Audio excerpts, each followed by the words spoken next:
So in 1832, this very quiet, totally unassuming Canadian village supposedly decided the outcome of an American presidential election. Which is just, I mean, it's wild. Right. And today, if you know exactly where to look, you can walk right past the exact spot where that entire bizarre chain of events started. It really makes you rethink the actual pavement under your feet. You know, like we walk past these totally ordinary looking gardens and intersections every single day, completely unaware that we are essentially walking on top of a dormant historical volcano. Yes, a historical volcano, which is actually the entire mission of our deep dive today.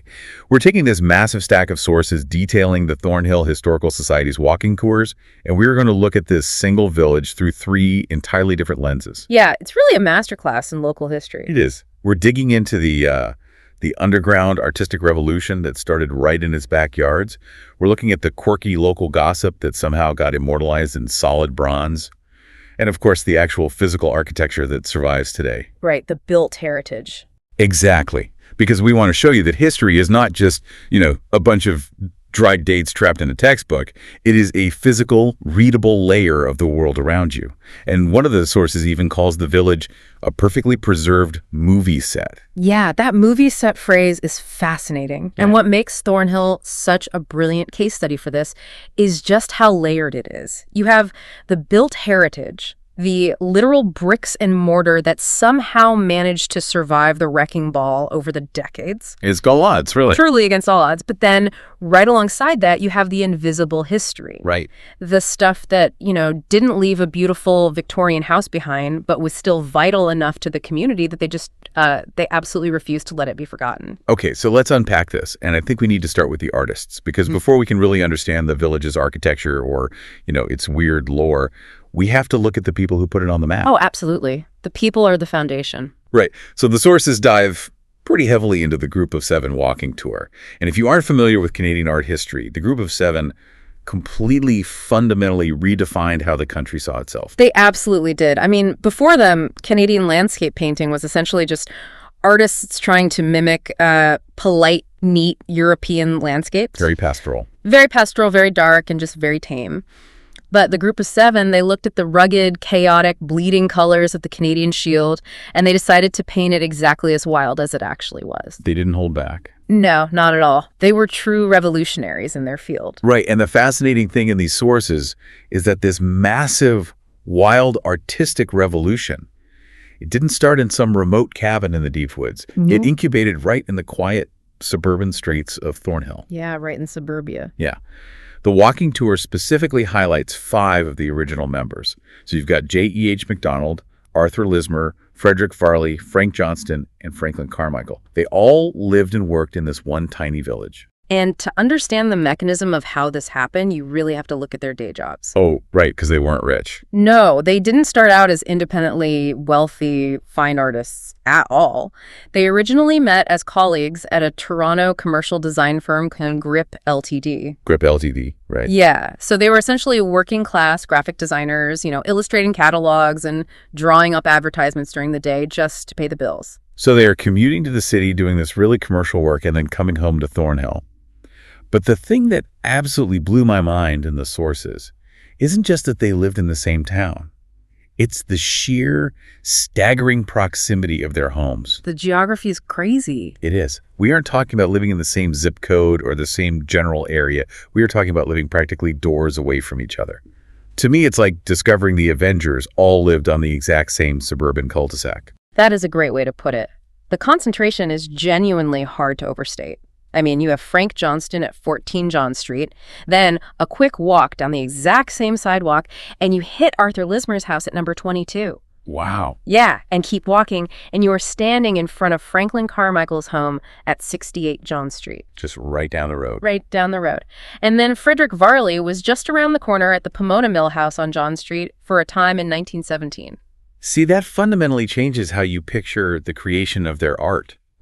Like, was there something in the water on John Street, or did they just want to carpool to Grip Ltd? Yeah. But seriously, it wasn't isolated genius. It functioned much more like, I don't know, a Silicon Valley garage startup, but for landscape painting. Exactly. An artistic incubator. Yeah, you can completely envision the cross-pollination happening. Yeah. Like, they were probably sharing expensive oil paints, dragging canvases into each other's backyards for critique, arguing about technique over the back fence. The proximity itself becomes the engine for the whole movement. That is the perfect way to frame it. Because when you are trying to rebel against the entire established art world, doing it alone is, well, it's terrifying. You just get crushed. You get crushed. But doing it when your 4 neighbors are also doing it, that gives you the collective courage to push those boundaries. Yeah. And the absolute epicenter of that neighborhood incubator was a house called Four Elms. Oh, right. This is the McDonald House at 121 Center Street. Correct. J.E.H. MacDonald was really a foundational pillar of this group. And it was right there in the garden of Four Elms that he painted his 1916 masterpiece, The Tangled Garden. Such a famous piece. It is. He literally just looked at his own overgrown, messy, vibrant backyard in Thornhill and turned it into a massive statement on Canadian art. And here is the real punchline to all of this, the thing that makes this specific walking tour so incredibly rare. Every single one of those houses is still standing today. The modern world hasn't paved over them. Which is, frankly, a profound anomaly in urban development. I mean, think about how often historic spaces are just lost to progress. All the time. All the time. A famous painter's studio becomes a parking lot. A historic meeting place gets bulldozed for a high-rise condo. The physical space is usually the first casualty of time. Yeah, you lose the actual geography of the history. Exactly. But not here. Because these structures survived, you, as a walker on this tour, can physically stand in the exact geographic space where the Tangled Garden was conceived over a century ago. That gives me chills, honestly. It should.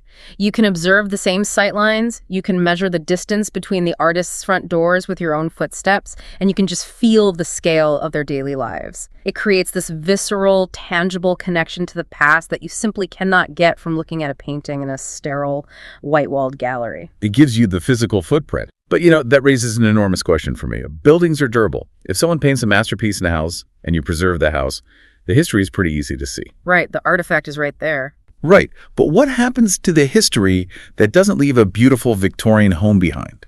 Like, how does a community remember the completely bizarre, invisible events that just evaporate into the air once they're over? You are hitting on the fundamental challenge of community memory right there. And the Thornhill Historical Society solved that problem with bronze. Which brings us to the second layer of the sources, the Bronze Plaques Walking Tour. Okay, yes. So since 1973, they have been putting up these heavy, permanent historic bronze plaques all over the village. The sources say there are 16 of them in total, and you can identify them by this distinct wheat sheaf logo at the top. Yeah, and the wheat sheaf is a crucial design choice. I mean, a wheat sheaf is just a bundled sheaf of harvested wheat, right? But it operates as a visual anchor. Oh, to the farming past. Exactly. Long before the Group of Seven arrived, long before it was this suburban enclave, Thornhill was a rugged agricultural settlement. That logo reminds the walker that beneath the art history is farming history. That makes a lot of sense. And the content of these 16 plaques covers a really wide spectrum. You have the heavy foundational stuff you'd expect.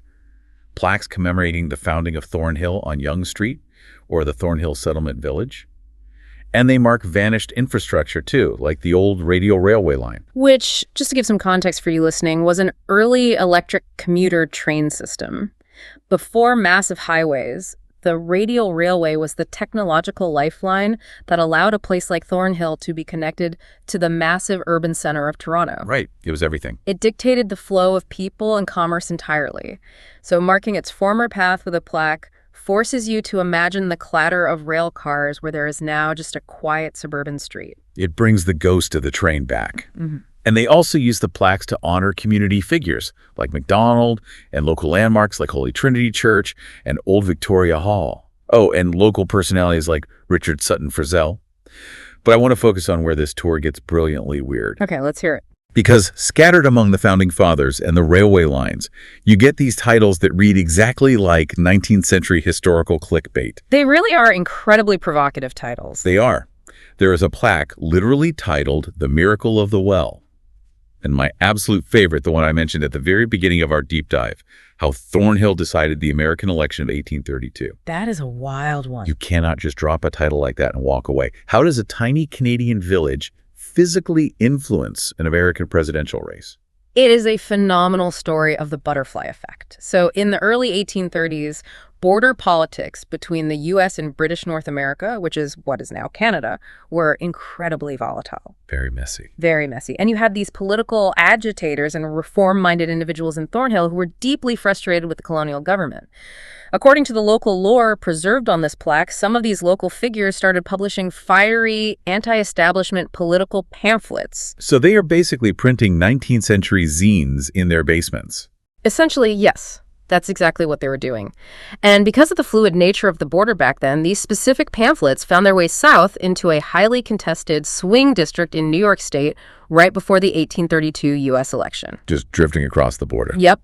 And the arguments in these Thornhill writings allegedly resonated so deeply with the American voters in that county that it flipped their vote.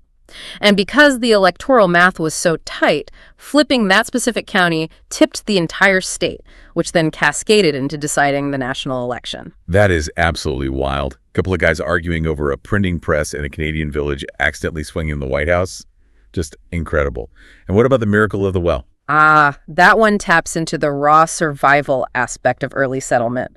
The lore goes that during a devastating, blistering drought in the 1800s, all the local creeks dried up. Crops were failing, livestock were dying, and disease was a massive, massive threat without clean water. Sounds terrifying. It was a crisis.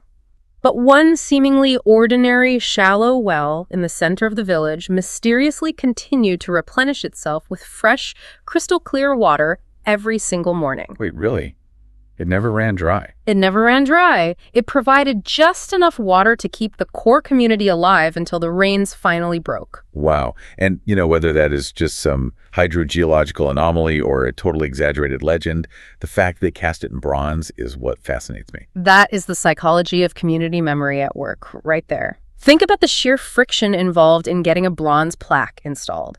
It requires raising funds, pitching to committees, debating with historians, and getting municipal approval. It is an incredibly intentional, labor-intensive act. Right, you don't just accidentally drop a bronze plaque on a sidewalk. Never. So, by choosing to elevate these quirky local legends a magical, a political ripple effect, the Historical Society is making a really powerful philosophical statement. They are declaring that history isn't just about grand architecture or dates of incorporation, it's about local gossip. Yeah, the human element. Yes, it's about the miraculous, weird stories people told each other to make sense of their world. It completely democratizes the history. It says the story of a thirsty farmer pulling water from a well is just as worthy of permanent bronze as the founding of a church. And it turns the walker into an active reader. When you see that wheat sheaf logo out of the corner of your eye, you are being explicitly invited to stop and consume a piece of shared community memory. I love that. But this brings up a massive tension, and I really want to push on this a bit, because we have the surviving homes of the artists. We have the bronze plaques holding the invisible lore.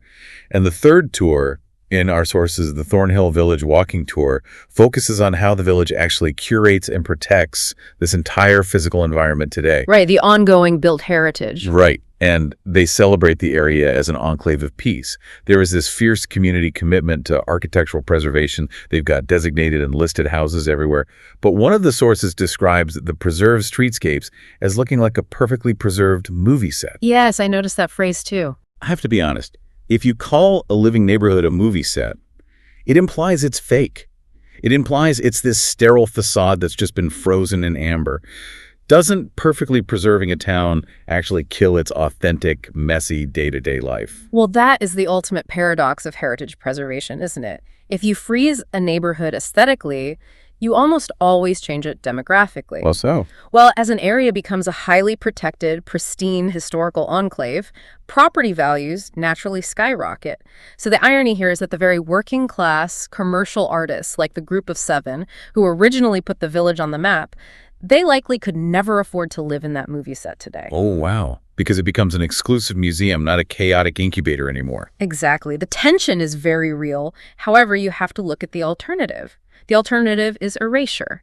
If you don't fiercely protect the streetscape, the market will inevitably tear down the McDonald house to build a mega mansion or, a commercial strip mall. Right. Capitalism takes over. It always does. So the reason the movie set description is actually a compliment in this specific context is because it speaks to how immersive the preservation is. Immersive how? Like a theme park? Think about walking onto a highly detailed film set. The magic is in the control of the sightlines. You don't see a 19th century blacksmith shop with a massive, glowing, neon fast food sign looming directly over its roof, right? Right. That would break the illusion. Exactly. In Thornhill, the community actively curates the macro environment. They protect the canopy of the trees, the spacing of the lots, the overall visual backdrop. They maintain that enclave of peace so that the marvelous stories actually have a believable physical vessel to live inside. Okay, I see the value in that. You need the stage to be intact to understand the play. And, to be fair to the Historical Society, they aren't just looking backward and walling themselves off. The sources highlight a very modern curatorial addition to this heritage tour that actively pushes the narrative outward. Oh, you're talking about the Moment of Algoma installation? Yes. Recently, they unveiled this easel in the garden of the McDonald House.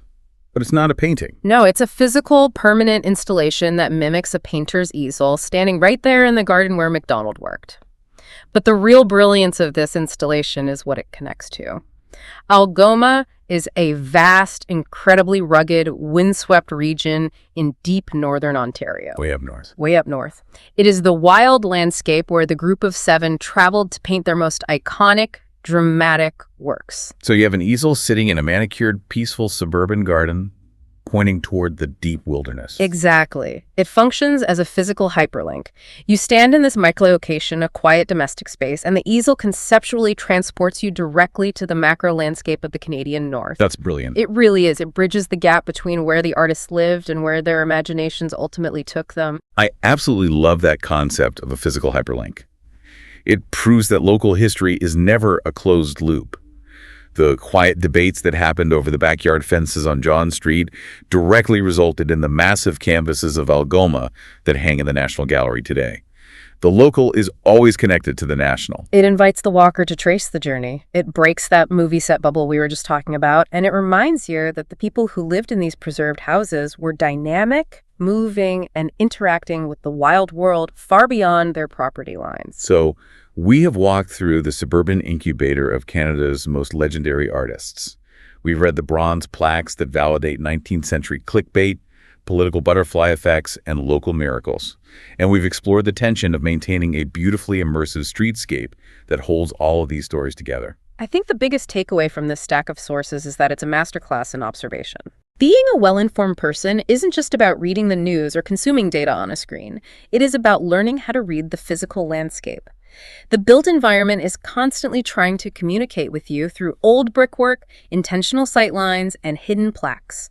The stories are there, hiding in plain sight, waiting for you to simply slow down and look. So the next time you are grabbing a coffee or walking the dog, taking your usual route through your own neighborhood, I want you to remember the wheat sheaf plaques. Remember that history doesn't just happen in capital cities or on huge battlefields. It happens in the gardens and the intersections you pass every single day. And that leaves you with a lingering thought to chew on during your next walk. Look critically at your own street today. If a historical society were to survey your exact block 100 years from right now, which completely unremarkable building would they fight to preserve as the cultural hub of your era? Ooh, that's a great question. Right. And more importantly, what wild, unbelievable, marvelous story from your neighborhood today would be deemed worthy enough to be permanently stamped onto a bronze plaque outside your front door? What would the clickbait title of your life's plaque be? Something to ponder the next time you hit the pavement.